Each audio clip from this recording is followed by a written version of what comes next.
নতুন রাঁধুনি বা ব্যাচেলর যারা আছেন আজকে তাদের জন্য ব্রয়লার চিকেন আর প্যাকেট মশলায় বিয়েবাড়ির সাথে চিকেন রোস্ট তৈরি করে দেখাবো। আসসালামু আলাইকুম everyone, welcome to Afsara's mini kitchen. হুটহাট গেস্ট চলে আসলে বাসায় অথবা বাচ্চারা যদি বায়না ধরে তাহলে কিন্তু খুব সহজে এই চিকেন রোস্টটা আপনারা তৈরি করে নিতে পারবেন। এত সহজভাবে প্যাকেট মশলায় তৈরি করার পরেও বিয়ে বাড়ির রোস্টের স্বাদ আর গ্রান কিভাবে আনবেন সেটা আমি অবশ্যই আপনাদেরকে বলে দিব। প্রথমে আমি রোস্টের মশলাটা তৈরি করে নিব। আমি একটা বাটিতে নিয়ে নিচ্ছি 1/3 কাপ টক দই। এরপর এখানে দিয়ে দিব 2 টেবিল চামচ টমেটো সস অথবা টমেটো কেচাপ। এরপর এখানে একটা রোস্টের প্যাকেট মশলা নিয়েছি। বাজারে বিভিন্ন ব্র্যান্ডের রোস্টের মশলা পেয়ে যাবেন। এখানে আমি যে প্যাকেটটা নিয়েছি এটা 1 কেজি চিকেনের জন্য, তাই পুরাটাই দিয়ে দিলাম।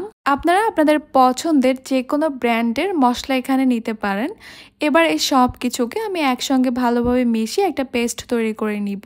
দেখতেই পাচ্ছেন এখানে একটা ঘন পেস্ট তৈরি হয়েছে। এবার এই ঘন পেস্টটাকে আমি একটা সাইডে রেখে দিব। আজকে রোস্ট করার জন্য এখানে আমি 1 কেজি ব্রয়লার চিকেন নিয়েছি। চিকেনটাকে খুব ভালোভাবে ধুয়ে পরিষ্কার করে নিয়েছি। এবার আমি এখানে দিয়ে দিচ্ছি 1/4 টিস্পুন লবণ, আদা বাটা দিয়ে দিচ্ছি 1/4 টিস্পুন। এবার চিকেনের সঙ্গে লবণ আর আদাটাকে খুব ভালোভাবে মিশিয়ে নিব। ভালোভাবে মেখে নেওয়ার পর এবার এই চিকেনগুলোকে আমি একটা সাইডে 10 মিনিটের জন্য রেস্টে রেখে দিব। এবার এখানে আরও একটা পেস্ট তৈরি করব। প্রথমে নিয়ে নিচ্ছি আমি 10 থেকে 12টার মতো কাজু বাদাম। এরপর নিচ্ছি 10 থেকে 12টার মতো কাঠবাদাম। কাঠবাদামগুলোকে কিছুক্ষণ পানিতে ভিজিয়ে রাখলে কিন্তু খোসাটা খুব সহজে উঠে যাবে।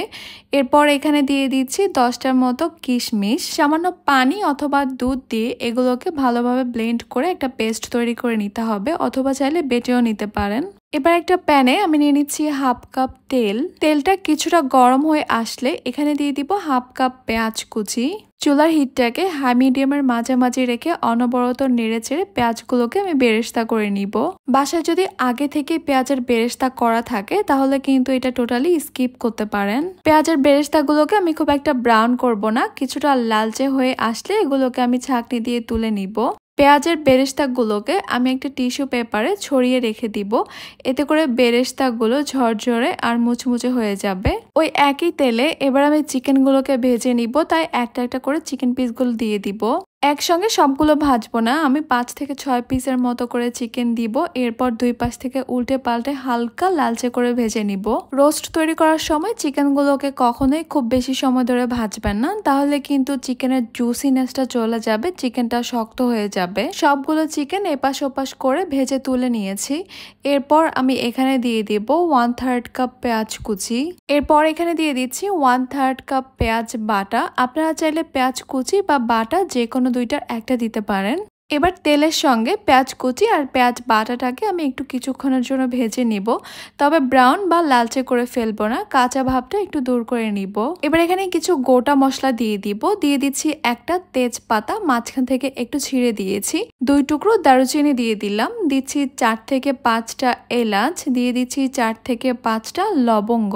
প্যাকেট মশলায় কিন্তু সবকিছুই দেওয়া থাকে, তাও আমি এই মশলাগুলো দিলাম যেন রোস্টের মধ্যে এই মশলাগুলোর খুবই স্ট্রং একটা ফ্লেভার থাকে। এবার এখানে দিয়ে দিচ্ছি 1 টেবিল চামচ রসুন বাটা আর দিয়ে দিব 1 টেবিল চামচ আদা বাটা। আদা রসুন বাটাটা কিন্তু কোনোভাবেই স্কিপ করা যাবে না, অবশ্যই দিতে হবে। একটু নেড়ে চেড়ে এই মশলাগুলোকে আমি 1 থেকে 1.5 মিনিটের মতো ভেজে নিব, কাঁচা ভাবটা দূর হয়ে যাওয়ার জন্য। এবার টক দই আর প্যাকেট মশলা দিয়ে যে মিশ্রণটা তৈরি করে রেখেছিলাম সেটা সবটুকুই এখানে দিয়ে দিচ্ছি। সবকিছুর সঙ্গে ভালোভাবে মিশিয়ে নিচ্ছি, আবারও অনবরত নেড়ে চেড়ে এই মশলাটাকেও কিছুক্ষণের জন্য কষিয়ে নিব।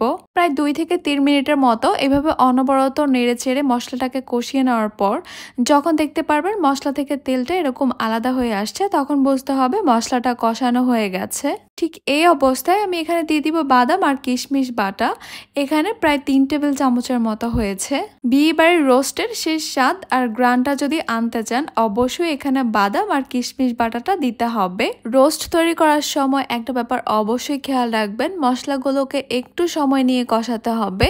মশলাটা যত ভালো কষানো হবে রোস্টের টেস্ট কিন্তু ততই ভালো হবে। আমি আরো কিছুক্ষণ এই মশলাটা কষিয়ে নেওয়ার পর এখানে দিয়ে দিব 1 কাপ লিকুইড দুধ। দুধ। আমি এখানে হালকা কুসুম গরম পানির সঙ্গে গুঁড়া দুধ মিশিয়ে লিকুইড দুধটা তৈরি করেছি। আর এই দুধ দিয়ে কিন্তু রোস্টের টেস্ট হবে অনেক বেশি ভালো। এরপর এখানে আমি 1/4 টিস্পুন লবণ দিয়ে দিচ্ছি। লবণটা কিন্তু চিকেনের মধ্যেও দেওয়া হয়েছে, সেই আন্দাজ মতো দিবেন। প্রায় 2 থেকে 3 মিনিটের মতো মশলাগুলোকে কষিয়ে নেওয়ার পর এবার আমি ভেজে রাখা চিকেনগুলো এখানে দিয়ে দিব। চিকেনের পিসগুলো দিয়ে দেওয়ার পর ভালোভাবে নেড়েচেড়ে মশলার সঙ্গে চিকেন পিসগুলোকে মিশিয়ে নিচ্ছি। এবারে চিকেনগুলোকে মশলার সঙ্গে একটু কষিয়ে নিতে হবে আর আমি একটা ঢাকনা দিয়ে ঢেকে দিব। চুলার হিটটাকে একদমই লো মিডিয়ামের মাঝামাঝি রাখবো। 2 থেকে 3 মিনিট এভাবে ঢেকে কষিয়ে নেওয়ার পর এবার আমি ঢাকনাটা তুলে আবারও একবার নেড়ে চেড়ে দিচ্ছি। এবার আমি এখানে দিয়ে দিব আরো 2 কাপের মতো লিকুইড দুধ, চিকেনটা ভালোভাবে সিদ্ধ হওয়ার জন্য। যেহেতু চিকেনগুলোকে আগে একটু ভেজে নিয়েছি, আবার ব্রয়লার চিকেনটা সিদ্ধ হতে খুব একটা বেশি সময় লাগবে না। এই 2 কাপ লিকুইড দুধেই কিন্তু চিকেনটা খুব ভালোভাবে সিদ্ধ হয়ে যাবে। আমি একবার নেড়ে চেড়ে মিশিয়ে নিয়ে এরপর ঢাকনা দিয়ে ঢেকে দিব।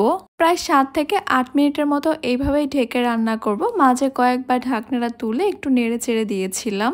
চিকেনটা ভালোভাবে সিদ্ধ হয়ে গেছে। আর রোস্টের মধ্যে আপনারা ঠিক কিরকম গ্রেভি পছন্দ করেন ওই অনুযায়ী রাখবেন। আমি রোস্টের মধ্যে একটু বেশি গ্রেভি পছন্দ করি, তাই আমি একটু বেশি রাখলাম। আমাদের চিকেন রোস্টটা কিন্তু মোটামুটি রান্না শেষ। এই শেষ অবস্থায় আমি এখানে দিয়ে দিব 1 টেবিল চামচ চিনি। সব সময় রোস্ট রান্নায় অবশ্যই চিনিটা দেওয়ার চেষ্টা করবেন। এরপর এখানে দিয়ে দিব 5 থেকে 6টার মতো আস্ত কাঁচা মরিচ। এটা ঝাল হবে না, শুধুমাত্র ফ্লেভার হবে। যে পেঁয়াজ বেরেস্তাগুলো করেছিলাম সেখান থেকে অর্ধেকটা পরিমাণ পেঁয়াজ বেরেস্তা দিয়ে দিচ্ছি 1 চা চামচে ঘি। সব শেষে এভাবে রোস্টের মধ্যে ঘিটা দিলে ঘিয়ের খুব সুন্দর একটা ফ্লেভার থাকে, যেটা আমার খুবই ভালো লাগে।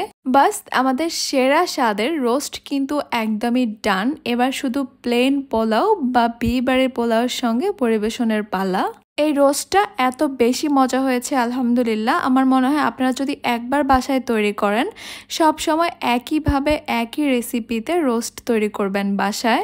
আশা করছি আমার আজকের রেসিপি আপনাদের কাছে খুবই ভালো লেগেছে আর সহজও লেগেছে। তাহলে আজকে এই পর্যন্তই। সবাই অনেক বেশি ভালো থাকবেন, সুস্থ থাকবেন। আল্লাহ হাফেজ।